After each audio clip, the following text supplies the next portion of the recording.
এমন একটি রেসিপি থাকলে এক প্লেট ভাত নিমিষে শেষ করা যায়। আসসালামু আলাইকুম everyone, welcome back to my channel আইবা ইয়াম্মি ফুডস। আজকে খুব সাধারণ একটা রান্না করব, বাইং মাছের কষা ভুনা। আশা করি সবার ভালো লাগবে। রেসিপি ভালো লাগলে আমার চ্যানেলের পাশে থাকুন, আমাকে সাপোর্ট করুন। রান্নাটা শুরু করি। বিসমিল্লাহ। চুলায় একটা কড়াই বসিয়ে দিলাম, তাতে তেল দিয়ে দিলাম সামান্য পরিমাণে। তেলটা একটু গরম হয়ে আসলে দিয়ে দিব রসুনের কয়েকটা কোয়া, এক মুঠো পেঁয়াজ কুচি। এটা দিয়ে নেড়ে চেড়ে মিক্স করে নিব। আর এটা যখন সফট হয়ে আসবে তখন দিয়ে দিলাম স্বাদ মতো লবণ। তারপর আবার এগুলো নেড়ে চেড়ে মিশিয়ে নেব। পেঁয়াজ রসুন যখন মোটামুটি নরম হয়ে আসবে তখন দিয়ে দিব বাটা মশলা 1 চামচ দিয়ে দিলাম, রসুন বাটা 1 চামচ, আদা বাটা সামান্য পরিমাণে, 1/2 চামচের মতো হলুদের গুঁড়া, 1 চামচের মতো মরিচের গুঁড়া, 1 চামচের মতো ধনিয়ার গুঁড়া, 1 চামচের মতো জিরার গুঁড়া। সব মশলাগুলো একসাথে মিক্স করে নিব।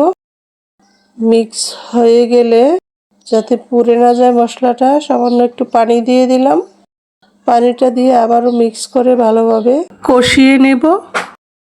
মশলা যত ভালোভাবে কষানো হবে তরকারির টেস্ট তত ভালো হবে। আমি সব সময় এটা বলে থাকি, আগে মশলাটা ভালো করে কষিয়ে নেবেন। এখন একটা ঢাকনা দিয়ে দিব, আবারও কষাতে থাকব। কিছুটা কষানো হলে এই পর্যায়ে আমি মাছটা দিয়ে দিব। মাছটা বেজে নিয়ে এমনিতে কষিয়ে নেব। এখন এটা মাছটা সহ মশলাটা ভালোভাবে কষাতে থাকবো যতক্ষণ না পর্যন্ত, যেহেতু এটা কষাবো না, অনেকবার আমি কষিয়ে নেব। আপনারা দেখতে থাকুন কিভাবে এটা কষিয়ে নিচ্ছি। পানি শুকিয়ে গেলে আবারও পানি দিয়ে আবারও কষিয়ে নিব। এভাবে করে আমি যতক্ষণ না পর্যন্ত মাছটা হয়ে আসছে ততক্ষণ পর্যন্ত কষাতে থাকবো।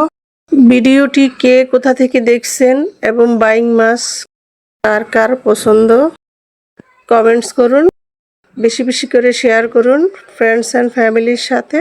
যদি ফেসবুক থেকে দেখেন পেজটিকে ফলো করে দিবেন, আর যদি ইউটিউব থেকে দেখেন সাবস্ক্রাইব করে নেবেন, যাতে নতুন নতুন ভিডিও আপলোড করলেই আপনারা সবার আগে পেয়ে যাবেন।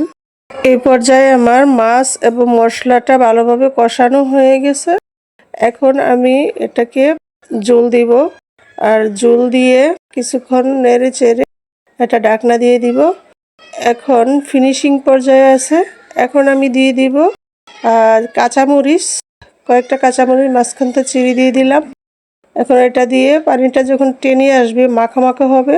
এটা আপনাদের ইচ্ছার উপর ডিপেন্ড করে, কেউ ঝোল রাখবেন, আমি মাখা মাখা করে নিয়েছি। এখন একটা সার্ভিং ডিশে ঢেলে নিলাম। দেখুন মাশাআল্লাহ কতটা সুন্দর হয়েছে। আলহামদুলিল্লাহ, খেতে অসাধারণ ছিল।